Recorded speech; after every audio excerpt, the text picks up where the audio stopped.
Malam Bante. Selamat malam, Samnera. Ya, kita kembali ke Bincang Dhamma Bante ya. Oke. Bante, malam ini mungkin kita bicara tentang kesehatan secara fisik Bante. Baik. Kalau kita kemarin ngomong kesehatan secara mental terus, tapi kan harusnya kan di Buddhis juga mempelajari terkait dengan kesehatan fisik ya. Ya, betul sekali. Kalau kita mempelajari ajaran Buddha, Sang Buddha seringkali membicarakan pentingnya kesehatan fisik. Pasti, begitu ngomongnya ya. Pasti. Jadi salah satunya itu kalau kita melihat salah satu khutbah yang ada di dalam Majjhima Nikaya, Patanjali Sutta. Ya. Nah, di sana Sang Buddha menyampaikan kepada para siswa beliau tentang pentingnya untuk, kalau zaman Sang Buddha ya, pentingnya untuk makan sekali dalam sehari. Tujuannya apa? Supaya salah satunya fisik menjadi sehat. Iya.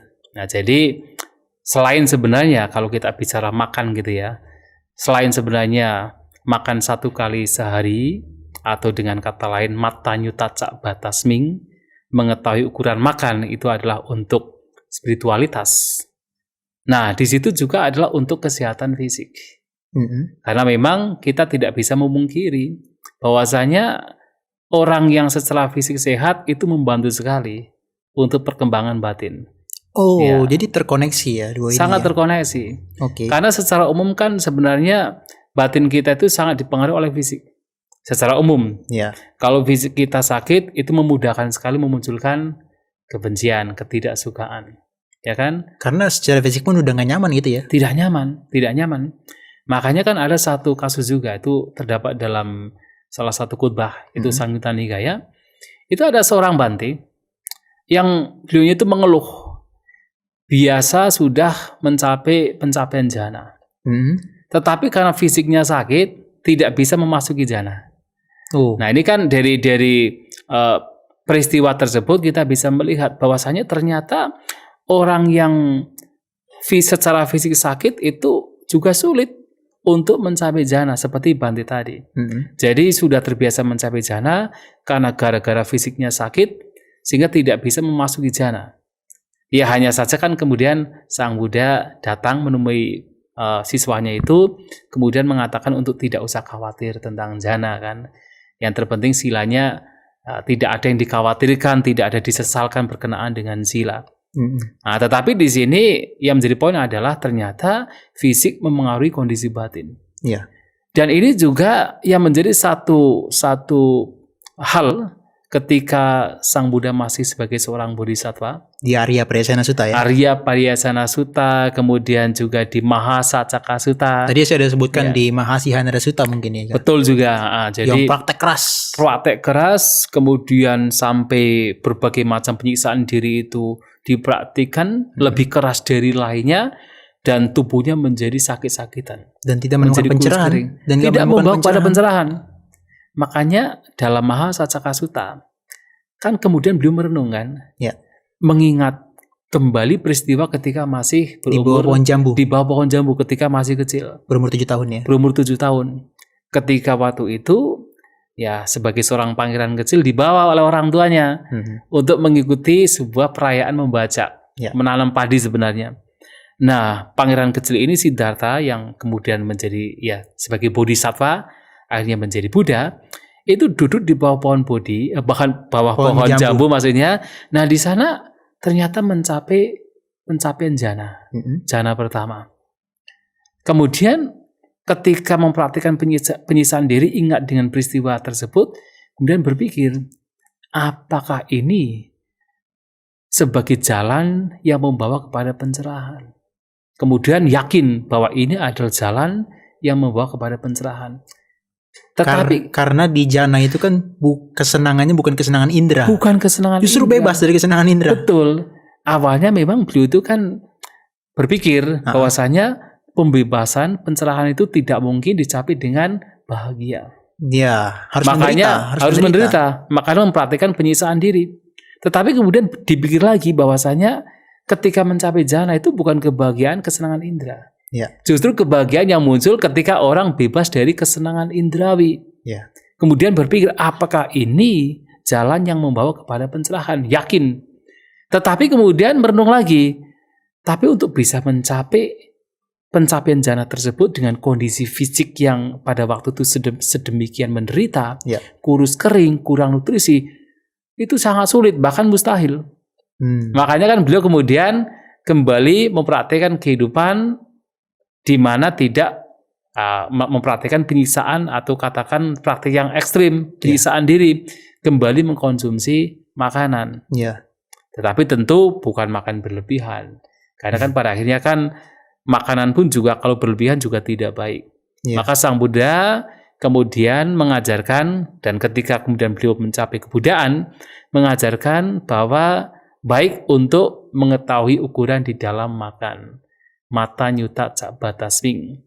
Yang mana dengan mempraktikkan kehidupan demikian, makan secara sesuai dengan ukurannya, tidak terlalu banyak, tidak terlalu sedikit, selain itu bisa paling tidak melenyapkan kotoran batin karena makanan. Yang kedua adalah membantu bagi kesehatan fisik. Betul. Kemarin kan kita juga sudah ngomong kan terkait dengan bagaimana mengatasi kemalasan. Betul. Ternyata kemalasan juga muncul gara-gara makan terlalu banyak. Salah satu, iya. Ya kan? Makan terlalu banyak kemudian menimbulkan namanya batang samada. Batang samada, mabuk dalam hal makanan. Iya, mabuk karena makanan. Karena nasi mabuk karena nasi gitu kan. Itu juga ya karena makanan terlalu banyak, itu juga bisa menimbulkan kotoran batin.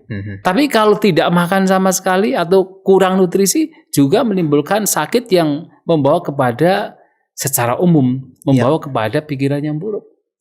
Jadi kalau orang Jawa ada istilah, weteng ngelih pikiran ngalih. Tahu enggak artinya? Enggak tahu. Enggak tahu ya. Kalau perut lapar, pikiran berubah. Yang tadinya nyaman-nyaman saja, tidak ada kemarahan, perut lapar, kemarahan bisa muncul. Kemarahan muncul. Ya kan sekarang kan sering kali ya kita melihat kenapa orang bisa kadang melakukan tindak kriminalitas, melakukan tindak kejahatan. Salah satunya kelaparan. Karena kekurangan nutrisi, badan menjadi sakit, sesuatu bisa dilakukan walaupun itu adalah kejahatan. Secara umum demikian. Makanya kan fisik kita juga memengaruhi batin. Sehingga setidaknya adalah ketika fisik kita sehat, fisik kita baik, maka batin juga akan menjadi mudah untuk diarahkan. Makanya ada salah satu sutta juga yang Wakali Sutta itu ya. Yang bantenya sudah mau meninggal gara-gara sakit. Kan sulit konsentrasi bantenya. Muncul kekhawatiran kan? Iya betul. Kan batin jadi sulit tenang Banti ya. Kalau badan ini sedang sakit luar biasa, kalau tidak dijaga, tidak dirawat, muncul penyakit malah menimbulkan kekhawatiran kan? Betul. Makanya kan dalam Visuddhimagga itu kan ada 10 belenggu. Ya, 10 belenggu yang Paliboda. Ya, Paliboda. Jadi 10 penghalang ya. 10 penghalang yang menghalangi seseorang ketika mengembangkan batinnya. Abada. Salah satu abada. Penyakit. Sakit, ya toh? Penyakit, sakit. Nah, ketika itu terjadi, anjurannya adalah obati dulu. Jadi ketika orang sakit, dalam mempraktikkan dhamma, mengembangkan batinnya bermeditasi, fisiknya sakit, maka pertama yang harus dilakukan adalah mengobati fisiknya terlebih dahulu. Diobati.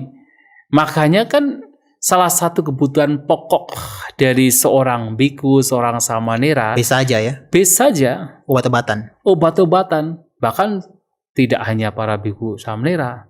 Semua orang kan memiliki 4 kebutuhan pokok kan? Ya harus itu ya. Harus itu. Makanan, tempat tinggal, kemudian pakaian, dan yang keempat obat-obatan.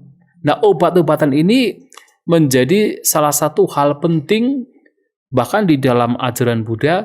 Kalau Samira pernah membaca salah satu bagian dari Vinaya Pitaka namanya Bhesaja Khandaka. Itu semua berkenaan dengan obat-obatan. Dibahas terkait dengan obat-obatan. Dibahas itu satu bagian itu membahas tentang obat-obatan di Vinaya Pitaka. Artinya dari situ kita bisa melihat bahwa kesehatan fisik juga sangat dianjurkan oleh Sang Buddha. Makanya kan Sang Buddha juga kalau kita boleh mengatakan punya dokter pribadi. Punya tabib pribadi Jiwaka Kumarabaca itu ya. Betul, Jiwaka Kumarabaca. Nah, bahkan beliau seorang Buddha, ya kan? Apalagi orang biasa. Makanya kesehatan fisik dalam ajaran Buddha juga sangat penting untuk dimiliki. Nah, oleh sebab itu ada juga khotbah yang menyampaikan bahwasanya ini di dalam Padama dan Dutiya Upadaka Sutta. Ya. Nah, Tentang kesesuaian. Tentang kesesuaian. Itu mengacu kepada bagaimana seseorang itu layak untuk menjadi, kalau kita boleh mengatakan, dokter gitu kan, atau yang taking care orang sakit gitu kan. Ya. Nah, di sana ada beberapa yang disampaikan oleh Sang Buddha. Seseorang itu layak untuk menjadi dokter atau yang melayani seorang yang sakit. Nah, dia adalah orang yang tahu mana yang kondusif dan mana yang tidak kondusif. Kondusif dalam hal? Dalam hal misalnya makanan, ya kan? Kan kita tahu kan, artinya, oh ini makanan kondusif untuk orang ini. Misalnya dia kan orangnya punya kolesterol gitu kan, tinggi gitu kan. Jangan kasih kambing. Jangan dikasih kambing. Kan begitu kan? Iya. Dan dia juga tahu mana yang tidak, yang mana yang kondusif. Oh ini orang kena kolesterol berarti harus misalnya mendapatkan, kalau zaman sekarang ya, itu misalnya minyak ikan gitu kan. Ya. Nah itu membantu kan. Dan yang kedua adalah orang demikian juga memberikan apa yang kondusif dan tidak memberikan apa yang tidak kondusif. Jadi jangan hanya tahu saja.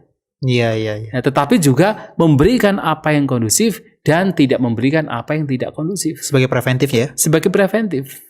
Bahkan tidak hanya preventif, tapi sebagai pengobatan juga. Ya. Kalau seseorang sudah kolesterolnya tinggi, masa harus diberikan tadi kambing gitu kan? Daging kambing. Daging kambing. Tidak kan? Enggak ini. Nah, yang ketiga adalah orang demikian punya skill, punya keterampilan di dalam berbagai macam obat-obatan. Kalau zaman sekarang ya dokter. Ya dokter kan. Jadi punya keterampilan diagnosa gitu ya. Bisa mendiagnosa kan. Nah, dan tahu obatnya apa kan. Berbagai macam obat-obatan dia tahu. Ya. Itu yang ketiga. Kemudian juga yang keempat, orang yang cocok pantas untuk menjadi seorang yang melayani orang sakit adalah dia melayaninya itu atas dasar cinta kasih, metta cito, na ami santaro, bukan karena materi. Ini penting loh. Iya, benar. Untuk para dokter ya. Karena memang ada ya, Bante ya, yang kayak gitu, yang untuk kepentingan pribadi maksudnya. Iya kan, ada kan. Jadi semata-mata hanya untuk keuntungan gitu kan, keuntungan materi. Iya. Nah, Sang Buddha menyampaikan yang patut, yang cocok bagi seorang yang melayani orang yang sakit, atau dengan kata lain kalau zaman sekarang dokter atau tabib gitu kan, adalah mereka itu melakukan itu bukan atas dasar materi, lebih karena cinta kasih. Iya. Nah, karena cinta kasih. Nah, yang kelima adalah, ini penting sekali.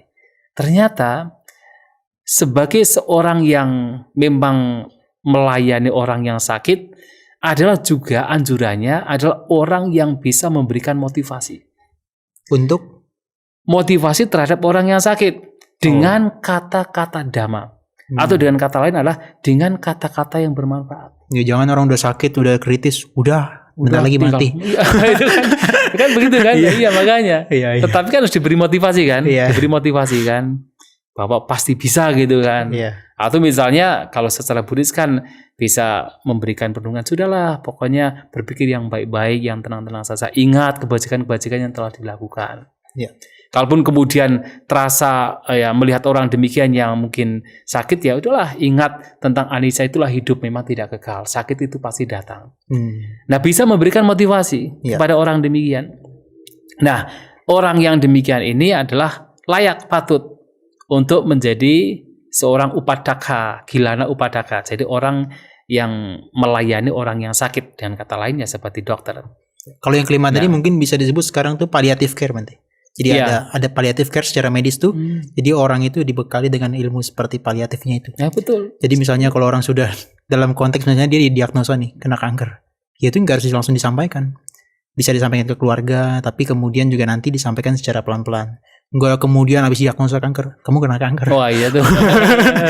Kalau tidak siap kan malahan bahaya kan? Bahaya. Atau bahkan dibilang 3 bulan lagi mati. Wah, itu waduh. Bahaya. Itu kan menjadi down kan? Iya. Bukannya membuat orang itu happy, ya, tetapi menjadi down. Semakin dia semakin sakit malahan. Bahkan yang paliatif tuh kalau misalnya orang itu bahkan sudah dikabarkan akan meninggal nantinya, itu dibimbing Bante. Seperti Bante bilang, diberikan motivasi dhamma. Betul. Jadi dituntun supaya dia bisa meninggal dengan tenang. Nah, itu baik sekali. Nah, iya. Itu sangat baik. Bahkan secara Buddhis, ini juga disampaikan oleh Sang Buddha. Ada khotbah namanya Gilana Sutta. Ya.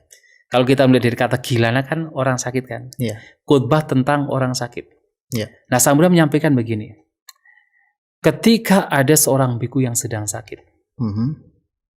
Nah, diingatkan, biku tersebut jangan sampai meninggalkan praktiknya. Dan ada 5 praktik yang baik untuk dipraktikkan bagi seorang biku tersebut, bahkan ketika sakit. Ya tadi kan memang kalau orang sakit, obati dulu. Tetapi kalau kemudian diobati kok tidak bisa, sudah berbagai macam obat, bahkan mungkin dengan dokter-dokter yang ahli gitu kan, sudah berupaya tapi tidak sembuh.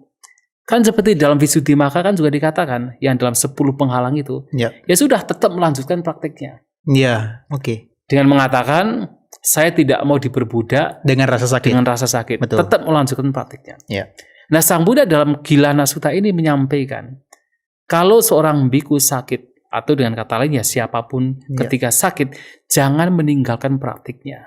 Yang penting ini ya. Yang penting. Dan ada 5 praktik yang baik. Ketika itu dipraktikkan, memungkinkan bahkan untuk orang demikian, ketika meninggal, tentunya menjelang meninggal gitu kan, dengan praktik yang tidak ditinggalkan, bisa mencapai kesucian arahanta.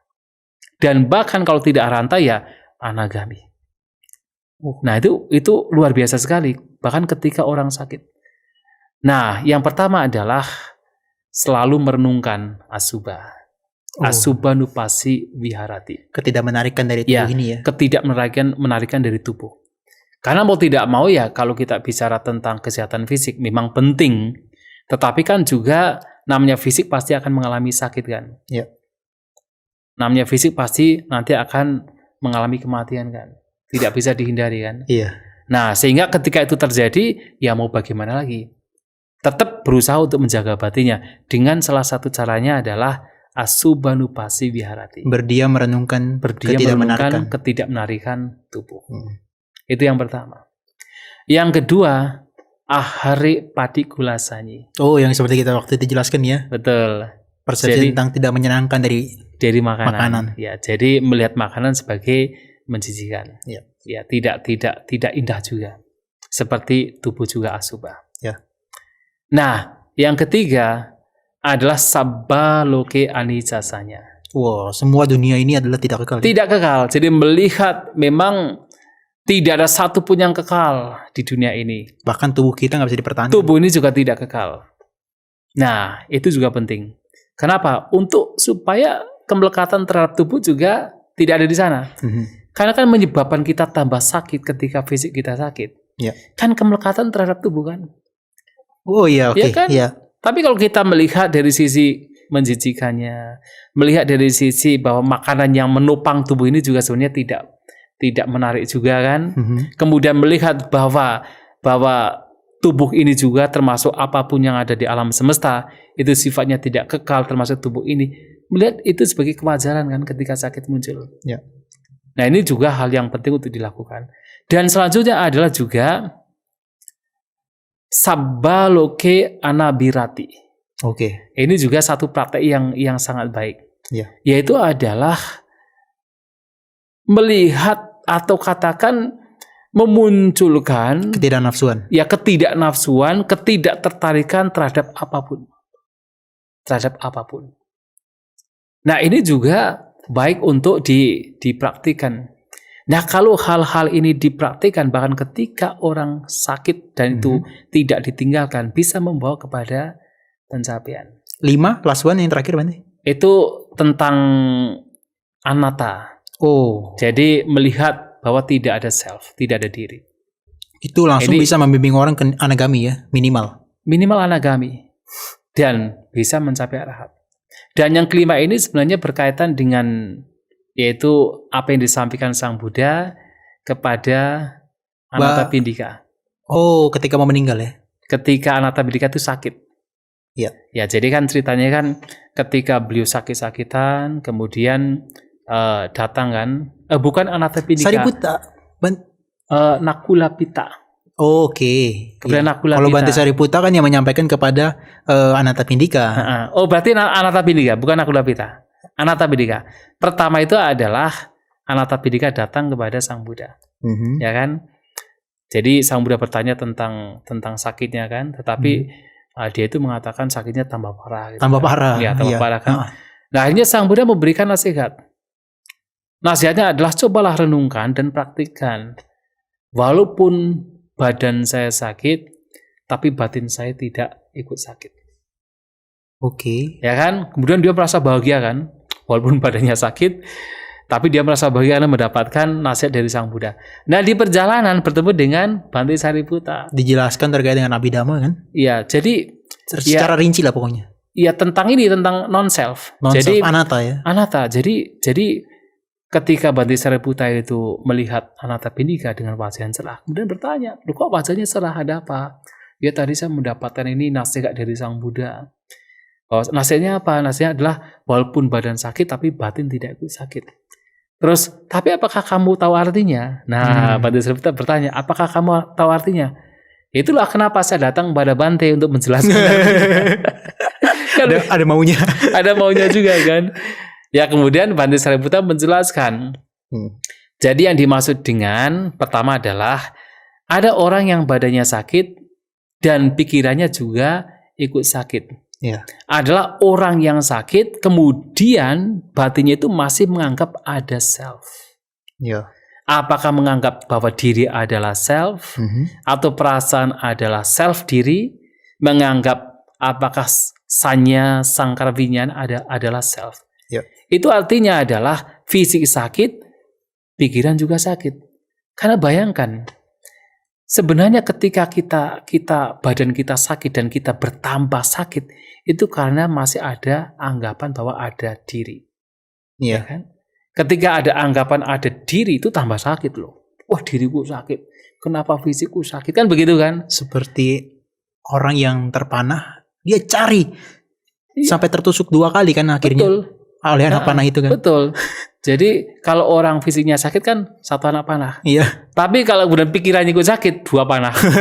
Nah, pikirannya sakit adalah menganggap ada diri. Itu tambah sakit. Nah, tetapi orang yang fisiknya sakit tapi batinnya tidak sakit adalah ketika orang walaupun fisiknya sakit tapi batinnya merenungkan atau membawa ke dalam kondisi di mana ada pemahaman yang benar bahwa tidak ada self. Baik berkenaan dengan rupa jasmani atau dengan perasaan, dengan sanya atau dengan vinyana. Itu tidak ada self di sana. Nah, dengan demikian fisik memang sakit, tidak bisa dihindari. Tetapi batin tidak ikut terpengaruh, tidak khawatir ketika fisik menjadi sakit.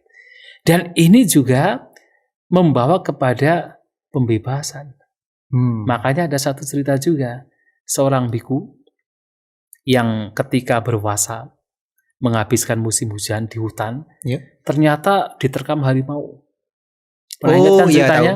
Biku muda. Biku muda kan? Yang 30 biku kan? 30 biku. Satu di antara mereka yang terakhir dimakan. Betul. Diterkam harimau yang paling muda dibawa ke tebing. Tebing. Dia tidak bisa turun.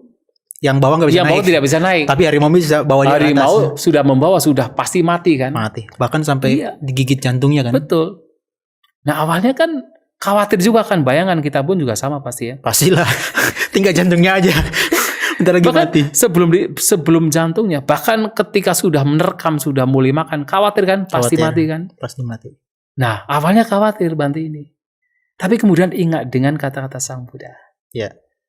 Rupang bikawe nak tu mahakang tang pajahata. Wahai para biku, jasmani itu bukan milikmu. Maka tinggalkan itu, jangan lekati. Itu kan sebenarnya menganjurkan bahwasanya melihat bahwa jasmani itu hanya sekedar jasmani, bukan sebagai milik, bukan sebagai aku, bukan sebagai self. Maka jangan dilekati. Nah, begitu merenungkan apa yang disabdakan Sang Buddha, mencapai arahat. Gara-gara harimau. Gara-gara harimau. Tapi juga jangan coba-coba. Jangan. Masuk kebun binatang kemudian langsung menjatuhkan diri di sana. Belum sempat perenungan, jantungnya digigit duluan. belum kuat. Iya. Tapi Bante berarti kan kalau tadi Bante bilang bahwa body and mind ini kan berpengaruh satu sama lain. Sangat berpengaruh. Secara spiritual. Iya. Tapi di sisi yang lain kontranya adalah Bante mengatakan kalau batin ini harus dijaga. Bahwa kalau fisik sakit, jangan sampai batin ikut sakit. Iya. Secara umum dan secara kebanyakan, nah biasanya fisik itu sangat mempengaruhi batin seseorang. Itu biasanya. Ya. Apalagi bagi orang-orang yang batinnya tidak terlatih. Ya. Fisik itu sangat mempengaruhi batin seseorang. Ketika misalnya fisiknya sakit, kebencian muncul. Pasti. Iya toh? Ketika fisiknya sehat, arogansi muncul. Ya. Kan ada banyak orang yang merasa fisiknya fit, sehat, kemudian merasa paling kuat, merasa yang paling hebat. Tidak pernah menyadari bahwa fisik pun juga akan mengalami sakit. Ya. Bahkan mengalami kematian. Nah, bisa demikian. Secara umum, fisik itu mempengaruhi kondisi batin.